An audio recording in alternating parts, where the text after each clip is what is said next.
की ये दुनिया बहुत से रहस्यों से भरी हुई है और इन्हीं रहस्यों को जानने के लिए एस्ट्रोनॉट अंतरिक्ष में जाते रहते हैं। लेकिन इतने बड़े अंतरिक्ष में ये एस्ट्रोनॉट कई महीनों तक कहां पर रुककर अपनी रिसर्च पूरी करते हैं?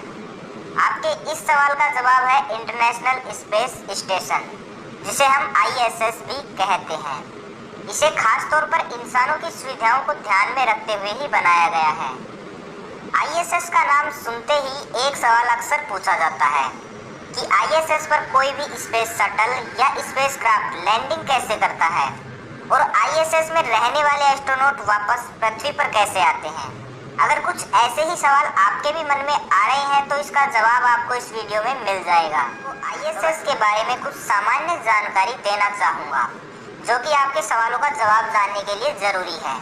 ISS को 20 नवंबर 1998 को लॉन्च किया गया था। ISS की लंबाई 239 फीट, चौड़ाई 356 फीट और ऊंचाई 66 फीट है।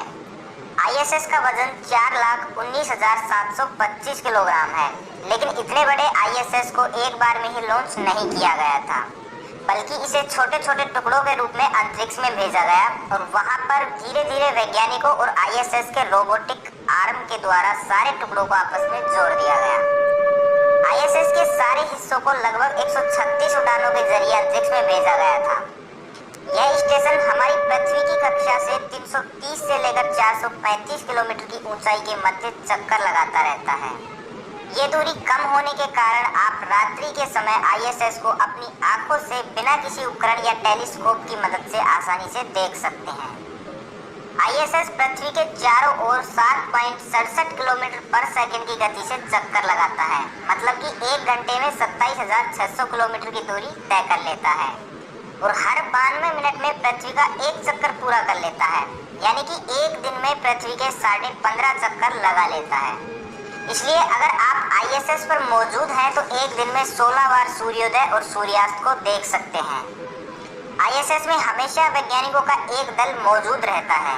लॉन्चिंग के बाद से आज तक ISS को कभी भी मानव रहित नहीं छोड़ा गया। चलिए अब आपको ये बताते हैं कि कोई भी स्पेसक्राफ्ट ISS पर कैसे लैंड करता है। ISS पर एस्ट्रोनॉट को भेजने के लिए स्पेसक्राफ्ट का उपयोग किया जाता है और बदलते समय के अनुसार इन स्पेसक्राफ्ट की टेक्नोलॉजी और डिजाइन दोनों ही परिवर्तित हो रहे हैं। वर्तमान में बहुत से उन्नत और लेटेस्ट टेक्नोलॉजी वाले स्पेसक्राफ्ट डिजाइन कर लिए गए हैं और उन्हीं में से एक है SpaceX कंपनी के द्वारा बनाया गया ड्रैगन V2। लेकिन इन सब स्पेसक्राफ्ट में एक कॉमन चीज होती है और वो है इनका एंट्री गेट, जहां से एस्ट्रोनॉट स्पेसक्राफ्ट में प्रवेश करते हैं। किसी स्पेसक्राफ्ट में ये गेट स्पेसक्राफ्ट के ऊपरी हिस्से में होते हैं तो किसी में बिल्कुल सामने। बिल्कुल इसी तरह का एक एंट्री गेट ISS में भी है, जहां से एस्ट्रोनॉट एंट्री लेते हैं। लेकिन ISS का एंट्री गेट फीमेल टाइप का होता है और स्पेसक्राफ्ट का एंट्री गेट मेल टाइप का। मतलब कि स्पेसक्राफ्ट के एंट्री गेट को इस तरह से डिजाइन किया जाता है कि यह ISS के एंट्री गेट में फिट हो जाए, मतलब उससे अच्छी तरह से अटैच हो जाए। जब किसी भी स्पेसक्राफ्ट को लॉन्च किया जाता है तो ये बूस्टर रॉकेटों और मेन रॉकेटों की सहायता से अंतरिक्ष में पहुंच जाता है। लेकिन अभी भी इसके सामने सबसे बड़ी चुनौती है ISS को पकड़ने की, जो कि 7.67 किलोमीटर पर सेकंड की स्पीड से चल रहा है। इसलिए सबसे पहले स्पेसक्राफ्ट अपनी गति को बढ़ाकर ISS के समान कर लेता है और धीरे धीरे ISS के साथ चलने की कोशिश करता है। वहीं ISS में मौजूद वैज्ञानिक लगातार स्पेसक्राफ्ट में मौजूद वैज्ञानिकों से संपर्क करते रहते हैं और उन्हें जरूरी जानकारियां देते रहते हैं। जैसे ही स्पेसक्राफ्ट ISS के नजदीक आता है, ISS का रोबोटिक आर्म स्पेसक्राफ्ट को पकड़ लेता है। रोबोटिक आर्म स्पेस स्टेशन के लिए एक हाथ की तरह ही काम करता है, जिसके द्वारा ISS के खराब हिस्सों को बदला जाता है और अंतरिक्ष यात्री भी इसकी मदद से स्पेस वॉक के लिए बाहर आ सकते हैं। स्पेसक्राफ्ट के एंट्री गेट को रोबोटिक आर्म के द्वारा बड़ी सावधानी से ISS के एंट्री गेट से अटैच कर दिया जाता है और जैसे ही ये दो गेट एक दूसरे में समा जाते हैं तो ISS में मौजूद वैज्ञानिक एंट्री गेट को खोल देते हैं। उधर दूसरी तरफ स्पेसक्राफ्ट में मौजूद वैज्ञानिक भी स्पेसक्राफ्ट का दरवाजा खोल देते हैं। अंतरिक्ष में गुरुत्वाकर्षण बल बिल्कुल भी नहीं होता, इसलिए वहाँ हर चीज हवा में तैरती रहती है और इसी का फायदा उठाते हुए स्पेसक्राफ्ट में मौजूद एस्ट्रोनॉट आसानी से हवा में तैरते हुए आईएसएस में प्रवेश कर जाते हैं।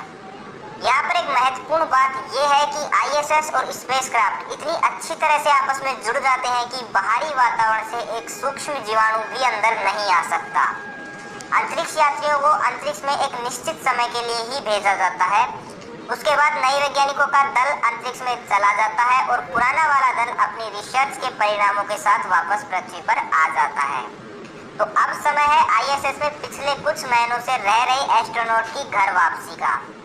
नए वाले दल के आईएसएस में प्रवेश करने के कुछ समय तक उनका मेल मिलाप होता है, एक दूसरे का हालचाल पूछा जाता है और उसके बाद पुराना वाला दल उसी एंट्री गेट से स्पेसक्राफ्ट में प्रवेश कर जाता है। स्पेसक्राफ्ट में जाने के बाद दोनों तरफ से एंट्री गेट को बंद कर दिया जाता है और स्पेसक्राफ्ट धीरे धीरे आईएसएस से अलग हो जाता है। अलग होने के बाद ये पृथ्वी की कक्षा में प्रवेश कर रनवे पर लैंडिंग कर लेता है। इस तरह से एस्ट्रोनॉट आईएसएस से पृथ्वी पर वापस लौटते हैं। वहीं स्पेस स्टेशन में मौजूद यात्रियों को समय समय पर जरूरी सामान, उपकरण, खाने पीने की वस्तुएं और पानी मानव रहित विमानों के द्वारा पहुंचा दिया जाता है। और आजकल यह काम एलोन मस्क की कंपनी स्पेसएक्स अपनी लेटेस्ट टेक्नोलॉजी की मदद से आसानी से कर रही है। अगर आप अभी भी यही सोच रहे हैं कि इस महान प्रोजेक्ट मतलब कि अपना इंटरनेशनल स्पेस स्टेशन को नासा ने बनाया है, तो आपको बता दूं कि आईएसएस का निर्माण और इसे अंतरिक्ष में स्थापित करने का कार्य केवल नासा या अमेरिका ने नहीं बल्कि 15 देशों ने मिलकर किया है और इसी कारण इसके नाम के आगे इंटरनेशनल लगा है। और इन 15 देशों में हमारा भारत देश शामिल नहीं है। आईएसएस को बनाने में करीब 11 लाख करोड़ रुपए से ज़्यादा का खर्चा हुआ था और इसे 2011 तक ही अंतरिक्ष में रखने की बात हुई थी, लेकिन बाद में एक करार के तहत इसे बढ़ाकर 2024 कर दिया गया। और साथ ही आईएसएस की एक मज़ेदार बात ये भी है कि आईएसएस में अंतरिक्ष यात्रियों के वर्कआउट के लिए एक जिम भी है, जहाँ पर वे वर्कआउट करके अपने आप को स्वस्थ रखते हैं।